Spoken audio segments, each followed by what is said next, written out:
Hi everyone, it's Kate House here. Welcome to all my returning subscribers, and if you're new here, hi, welcome. Don't forget to like, comment, and subscribe so you stay up to date with all of the house updates. So, first and foremost, I will be reviewing Marrying the Ketchups and Dr. Olivia Remes, This Is How You Grow After Trauma. I did, I think, a 30-second-ish video that's on shorts. This will be like the deep dive into it because I don't think I covered everything in it and such forth. But before I begin, I just want to take a moment to say thank you for allowing me to continue my reading journey. I am proud to say that my goal was 21 books from January to December. I have exceeded that goal. I finished my 21st book at the end of May, being The Blood of Wonderland being my 21st book, and everything after that has become new material. So my 22nd and 23rd book are This Is How You Grow After Trauma and Marrying the Ketchups. I just finished Marrying the Ketchups last night. I have my own opinions about that, and same with This Is How You Grow After Trauma. So, if you don't like spoilers, I suggest you exit the page now because there will be many spoilers along with my opinion, along with the rating. So if that's not for you, I suggest at this time to exit the video, and then after you've read the book to come back and compare notes with me. So, oh, I'm making too much noise. This Is How You Grow After Trauma is I like it. It's very educational. The author is very upfront with her notes and such forth and evidence-wise. So, research, the only problem I had with it was her bibliography not being alphabetical order. And it's APA format. She has her references in the back. But I don't know how APA is formatted. I'm a historian.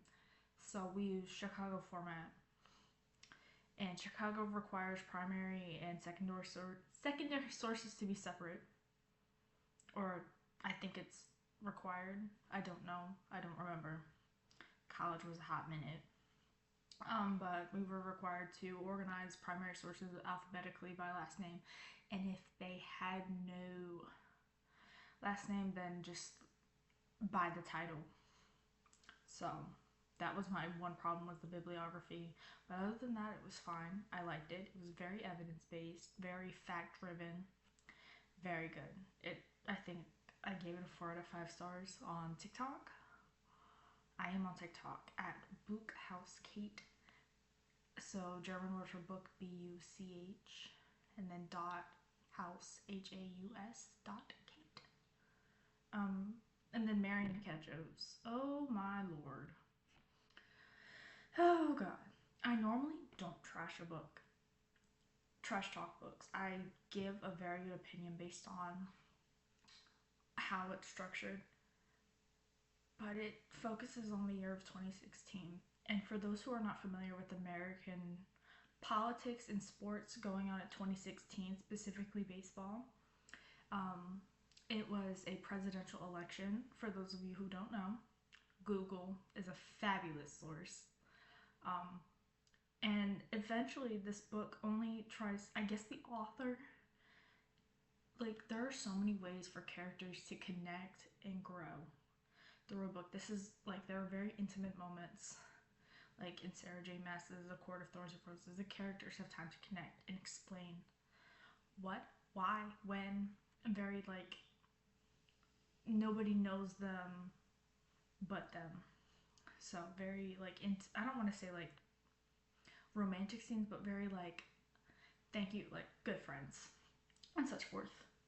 Marrying the Ketchups, if the plot is going to thicken, it's going to mention one of two things: how upset the speaker is, or the narrator, or the main character is upset that her best friend did not watch the Chicago World Series game with her. She's upset that a guy named Bob at the bar watched it with her. And that is her whole plot through the whole book. That or the presidential 2016 election. I understand that you have the right to be upset in every book. Everyone, I have my own issues where I'm upset, but I don't let those bad thoughts dictate my day, because if I let that one bad thought dictate my day, it's gonna ruin my whole outcome, let alone one day. If we're still upset about this for like weeks and months, either you need to get new friends or such forth. Find new friends. Um, it's a terrible, it is a terrible plot structure.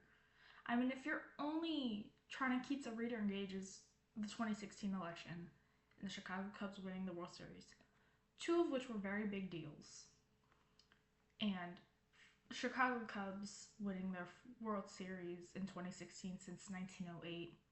They have won 3 World Series games in 1907, 1908, and then 108 years later in 2016. So it was a very big deal in the sports world, specifically in baseball.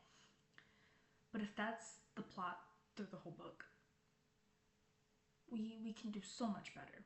I do not recommend this book. I got halfway through the book and I said, why am I not quitting this book? Because I'm too stubborn. She was rough. I will never recommend this book. I read it because I was like, oh, Mary and the Ketchup, it sounds funny. It's not funny. I do not recommend this book. If you're reading it for class, my sincerest apologies for you. It's not even that, no disrespect to the author, but it's like there was no thought behind it. And I don't mean that meanly, but like, if the only thing going for this book is the failure and how traumatic the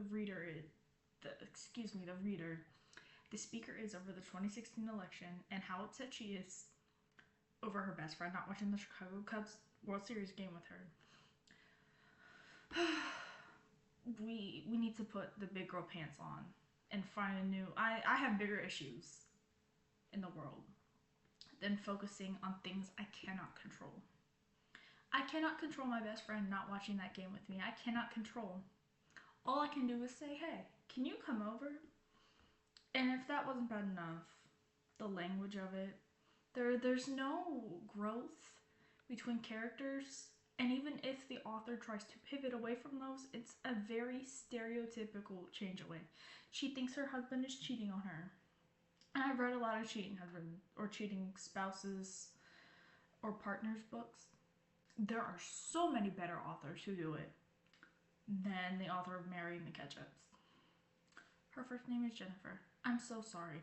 I have no choice but to give this book like a 1 star or less, because it is so poorly written. The engagement of it is terrible, because there comes a point where it can only be so repetitive before you're like, can you find something else to complain about? And that's all the author complains about. So if that's a book for you, go for it and go sink your teeth into it. I cannot recommend this book at all. So I do not recommend it. I do recommend This Is How You Grow After Trauma. So that is that. Thank you so much for watching with me. I hope to see you again next video. This is Kate House signing out.